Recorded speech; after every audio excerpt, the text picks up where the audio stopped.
नमस्कार दोस्तों, आप सभी साथियों का मैं संजय सिंह राणा, राष्ट्रीय अध्यक्ष भारतीय सर्वधर्म पार्टी, अपने इस लाइव प्रोग्राम में हार्दिक स्वागत और अभिनंदन करता हूं। दोस्तों, आप देख रहे हैं कि जैसे जैसे चुनाव लोकसभा के नज़दीक आ रहे हैं और इसी साल के अंत में कुछ राज्यों में विधानसभा चुनाव भी होने हैं, वैसे वैसे हमारे देश की मानवता को शर्मसार करने की चेष्टा इन भ्रष्ट राजनीतिक दलों के द्वारा, भ्रष्ट राजनीतिक पार्टियों के द्वारा, भ्रष्ट राजनेताओं के द्वारा, कुछ स्वार्थी सत्ता लोलुप नेताओं के द्वारा हमारे देश के माहौल को खराब करने की चेष्टा की जाने लगी है। इसी का ताज़ा उदाहरण है तमिलनाडु के स्टालिन का बयान, जिन्होंने सनातन संस्कृति पर बहुत ही घटिया स्तर की टिप्पणी की है। उसकी जितनी निंदा की जाए कम है, इसमें कोई दो राय नहीं है। पूरा विश्व पटल इस बात को स्वीकार करने के लिए बाध्य है कि सनातन संस्कृति से पुराना, सनातन धर्म से पुराना कोई धर्म नहीं है। अन्य कोई भी धर्म की उत्पत्ति सनातन धर्म से ही हुई है। मैं यहाँ ऐसे इसलिए नहीं कह रहा हूँ, यह इसलिए कह रहा हूँ कि यही सत्य है और इस सत्य को स्वीकार जो नहीं कर सकता है उसकी तो मैं बात ही नहीं करना चाहता, क्योंकि सच कहने में कोई डर नहीं होता। और आपका यह छोटा भाई संजय सिंह राणा सिर्फ और सिर्फ सच की लड़ाई पिछले 12 वर्षों से लड़ रहा है, जनहित के मुद्दों पर बात करता है, मानवता के लिए संघर्ष कर रहा है, अपने भारतवर्ष को विश्वगुरु बनाने के लिए संघर्ष कर रहा है, अपने भारत के हर बच्चे को 100% मुफ्त साक्षरता मुहैया कराने की बात कर रहा है, अपने देश के हर नागरिक को मुफ्त उच्च गुणवत्तापरक चिकित्सा मुहैया कराने की लड़ाई लड़ रहा है, अपने देश के हर नागरिक को मुफ्त न्याय उपलब्ध कराने की लड़ाई लड़ रहा है और अपने देश के हर युवा को रोजगार गारंटी से सम्मानित करने की लड़ाई लड़ रहा है। और अगर ऐसा नहीं होता तो आपका यह छोटा भाई संजय सिंह राणा अनेकों मौके उसके पास आए कि किसी भी बड़ी राजनीतिक पार्टी का दामन थाम करके अपनी राजनीतिक रोटियां सेक रहा होता। लेकिन आपके ही छोटे भाई संजय सिंह राणा ने अपने निजी स्वार्थ को तरजीह न दे करके इस देश की बागडोर को सुरक्षित हाथों में पहुंचाने का बीड़ा उठाया है, इस देश की भ्रष्ट राजनीति को साफ करने का बीड़ा उठाया है, इस देश की राजनीतिक गंदगी को साफ करने का बीड़ा उठाया है। और पिछले 10 वर्ष से इंडिपेंडेंट स्वतंत्र रूप से संघर्ष करता हुआ पिछले 2 वर्षों से आपके बीच भारतीय सर्वधर्म पार्टी के नाम से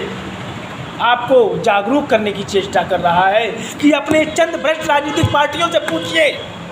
जिसके लिए आप दिन रात एक किए हुए हैं, देश का माहौल खराब करते हैं, हिंदू मुस्लिम सिख ईसाई की भावना को आहत करते हैं, ब्राह्मण क्षत्रिय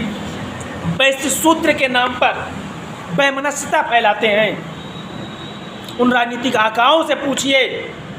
कि उन्होंने आपके बच्चों के शिक्षा के लिए क्या किया। पुरानी सरकारों से पूछिए और आज की 9 वर्षों से शासन कर रही, 9.5 वर्षों से शासन कर रही मौजूदा सरकार से भी पूछिए कि अपने इन 9 वर्षों के शासन काल में उन्होंने शिक्षा का कितना सरलीकरण किया, उन्होंने चिकित्सा का कितना सरलीकरण किया कि आम नागरिक तक अच्छी गुणवत्तापरक शिक्षा, अच्छी गुणवत्तापरक चिकित्सा और न्याय और रोजगार मुहैया हो सके। इसमें कोई दो राय नहीं मेरे दोस्तों।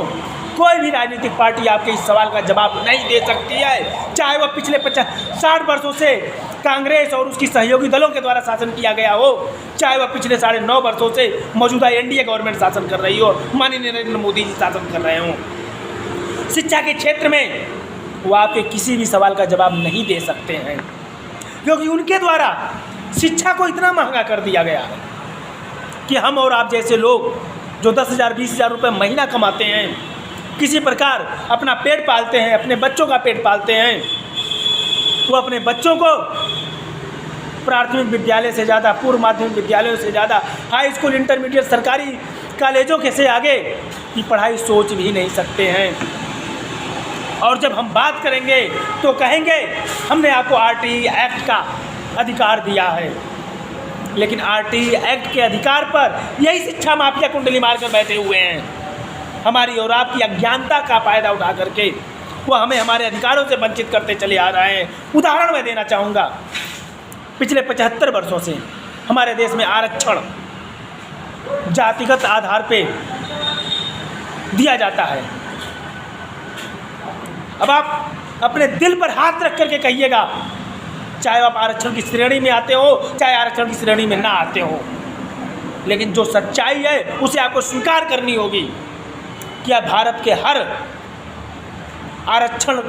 पात्र को आरक्षण का लाभ मिला? कदापि नहीं मिला मेरे दोस्तों, कदापि नहीं मिला। क्योंकि 12 वर्षों के दौरान मैंने अनेकों ऐसे गांवों का निरीक्षण किया, लोगों से मिला जो उसमें से कितने जानते ही नहीं आरक्षण क्या चीज़ है, आरक्षण नाम की बला क्या है। जबकि जब हमारा भारतवर्ष आज़ाद हुआ था, हमारे संविधान की संरचना की गई थी, उस समय हमारे संविधान में आरक्षण को मात्र 10 वर्षों के लिए लागू किया गया था। और बाबा साहब भीमराव अम्बेडकर ने और संविधान सभा के अध्यक्ष डॉक्टर राजेंद्र प्रसाद जी थे, जो कि मिसाल हैं, डॉक्टर राजेंद्र प्रसाद, लाल बहादुर शास्त्री जी जैसे नेता, कि आज हमें सख्त ज़रूरत है, लेकिन उनके पद चिन्हों पर चलने वाला एक भी राजनेता नहीं है। ऐसा उन लोगों ने यह सपना देखा था, विश्वास किया था कि अगर हमारी नवगठित सरकारों ने अपने शासनकाल में निस्वार्थ भाव से 10 वर्ष मानवता को ध्यान में रख करके अपने स्वार्थ से ऊपर उठ करके आरक्षण का लाभ एक समान रूप से पूरे भारतवर्ष के उन दबे कुचले लोगों को मुहैया कराएंगे, तो हमारे समाज में, हमारे देश में शोषित वर्ग के जीवन काल में कुछ सुधार आएगा और 10 वर्ष में हमारा भारतवर्ष का हर नागरिक एक आम जीवन जीने लगेगा। लेकिन उन्होंने इस सपने में भी नहीं सोचा था कि जिसके हाथों में हम शासन की बागडोर दे रहे हैं, वो अपने निजी स्वार्थ से ऊपर उठ ही नहीं सकता है। वो उनके द्वारा इस दिए गए ब्रह्मास्त्र को वोट बैंक की राजनीति में परिवर्तित कर अपनी राजनीतिक रोटियां सेक करके पीढ़ी दर पीढ़ी सत्ता सुख भोगता चला आएगा। और यही मेरे देश में हो रहा है मेरे दोस्तों। ये उदाहरण है मैं दे रहा हूँ। अगर आप नहीं सुधरे, इनके इसी सांप्रदायिकता की भेंट चढ़ते रहें, तो आपके आने वाले बच्चे, अभी आप अपने बच्चे को हाई स्कूल इंटर भी करा ले रहे हैं, लेकिन जब आपके बच्चे बड़े होंगे और उनके बच्चे आएंगे, तो शायद वो अपने बच्चों को प्राथमिक विद्यालयों की भी शक्ल सूरत न दिखा पाएँ, क्योंकि तब तक इन प्राथमिक विद्यालयों का स्तर भी समाप्त किया जा चुका होगा, नामो निशान मिट चुका होगा, निजीकरण के फेर चढ़ चुका होगा मेरे दोस्तों। तो मेरे साथियों, आपका ये छोटा भाई संजय सिंह राणा सिर्फ आपसे इतनी दरख्वास्त करता है, विनती करता है, अनुरोध करता है, चाहे अपना छोटा भाई समझ करके, चाहे अपना बड़ा भाई समझ करके, चाहे इस देश का एक कर्तव्यनिष्ठ नागरिक समझ करके, चाहे अपने स्वतंत्रता सेनानियों के पद चिन्हों पर चलने वाला एक भारतीय नागरिक समझ करके, आप अपने आंखों पर पड़ी हुई पट्टी को खोलिए और अपनी राजनीतिक पार्टियों से सवाल करिए, कब तक हमें धर्म के नाम पर आप गुमराह करते रहेंगे? आखिर क्यों हमारे बच्चों की शिक्षा, चिकित्सा, न्याय व रोजगार के बारे में आप बात नहीं करते हैं? क्यों महंगाई पर जब हम बात करते हैं तो उसका रुख मोड़ दिया जाता है? क्यों जब हम महंगाई के मुद्दे पर अपने दुख और पीड़ा को हम आप तक पहुंचाने की बात करते हैं तो राष्ट्र धर्म की दुहाई दे करके, देश के विकास की दुहाई दे करके हमें चुप करा दिया जाता है? क्या सारा ठेका राष्ट्र धर्म का हम गरीबों ने ही ले रखा है? आपके हित में सांसद, विधायक, मंत्रियों के जिम्मे, नौकरशाहों के जिम्मे राष्ट्रवाद का 1% भी जिम्मा नहीं है? आप अपने सैलरी में कटौती क्यों नहीं करते हैं? आप अपने विधायक निधि में, विधायक पेंशन में, विधायक वेतन में, सांसद वेतन में, मंत्री वेतन में, अपने ऐशो आराम की चीज़ों में हवाई टिकट में, रेल यात्राओं में, अन्य मूलभूत सुख सुविधाओं में जो आप फ्री यूज करते हैं, उनमें कटौती क्यों नहीं करते हैं? तो मेरे साथियों, यह सब उदाहरण आपकी आंखों पर पड़ी पट्टी को खोलने के लिए काफ़ी है। अगर आपको अपने बच्चों के भविष्य की चिंता है, तो चाहे वो स्टालिन हो, चाहे वो ओवैसी हो, चाहे वह एनडीए का कोई नेता हो, चाहे वो कांग्रेस का कोई नेता हो, चाहे अन्य क्षेत्रीय पार्टियों का, अन्य राज्यों के क्षेत्रीय दलों का कोई नेता क्यों ना हो, अगर वो सांप्रदायिकता की बात करता है, हिंदू मुसलमान की बात करता है, धर्म की बात करता है, तो उसका सामना हमें उसका मुंह तोड़ जवाब दे करके करना है कि अगर दम है तो शिक्षा, चिकित्सा, न्याय पर बात करिए, दम है तो महंगाई के मुद्दे पर बात करिए, दम है तो समाज के उत्थान पर बात करिए। अगर आपने कार्य किया होगा अपने शासनकाल में तो हम आपको वोट अवश्य देंगे। हम महंगाई के नाम पर यूँ अपना तिल तिल उजड़ते हुए नहीं देख सकते। जो सरकार छाती पीट कर 2014 में महंगाई के मुद्दे पर सत्ता नसी हुई और उसने महंगाई को ऐसे दूध में पड़ी हुई मक्खी की भांति निकाल के फेंक दिया, उस सरकार से हम क्या उम्मीद लगा सकते हैं? तो आप उनसे बात करिए कि हम धर्म के नाम पर आपको एक वोट नहीं देंगे। जो भी पार्टी धर्म के नाम पर वोट मांगे, चाहे वह राम मंदिर के नाम पर, चाहे बाबरी मस्जिद के नाम पर, चाहे अन्य किसी धर्म के नाम पर, उस पार्टी को हमें करारा जवाब देना होगा। ये स्टालिन जैसे लोग, ओवैसी जैसे लोग समाज के नासूर हैं, इन्हें हमें उखाड़ फेंकना होगा। चाहे वो महबूबा मुफ्ती हों, चाहे वह स्वामी प्रसाद मौर्य हों, मैं खुला नाम लेकर के बोलता हूँ, चाहे वह बीजेपी ही क्यों ना हो, जब यही लोग इनकी पार्टी में शामिल हो जाते हैं तो इनका राष्ट्रवाद कहाँ चला जाता है, इनकी सनातन सोच कहाँ चली जाती है। यही स्वामी प्रसाद मौर्य और उनकी बेटी आज भी एनडीए से सांसद है। एनडीए में रहते हुए कैसी अभद्र टिप्पणियां की थी भगवान राम पे। उस समय आपको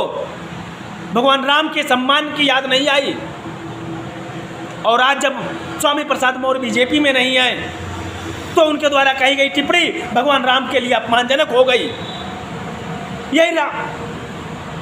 नरेश अग्रवाल जब तक सपा में था तब तक भगवान राम पर कितनी टिप्पणियां करता था, लेकिन जब से बीजेपी का दामन थामा तब से उसके सागे दाग दुगल गए। यह कैसा राष्ट्रवाद, यह कैसा सनातन संस्कृति का सम्मान करने वाली पार्टी का तिरिया चरित्र से बोलूंगा मैं। मेरे साथियों, ये जो उदाहरण आपका यह छोटा भाई दे रहा है, कोई अन्य राजनेता इतने खुले शब्दों में, कोई अन्य राजनीतिक पार्टी इतने खुले शब्दों में निर्भीक होकर, निडर होकर के सरकार पर और विपक्ष पर लांछन नहीं लगा सकती है, क्योंकि उसकी कथनी और करनी में अंतर होता है। लेकिन आपका यह छोटा भाई संजय सिंह राणा सर पे कफन बांध करके पिछले 12 वर्षों से समाज के युवाओं को एक नया रास्ता अख्तियार करने की प्रेरणा देना चाहता है। इसीलिए आपका यह छोटा भाई संजय सिंह राणा आपसे बार बार हाथ जोड़कर प्रार्थना कर रहा है कि आप जागरूक बनिए, देश के कर्तव्यों का निर्वहन करिए, अपने मौलिक अधिकारों के साथ साथ अपने मौलिक कर्तव्यों का भी पालन करिए। जय हिंद, जय भारत।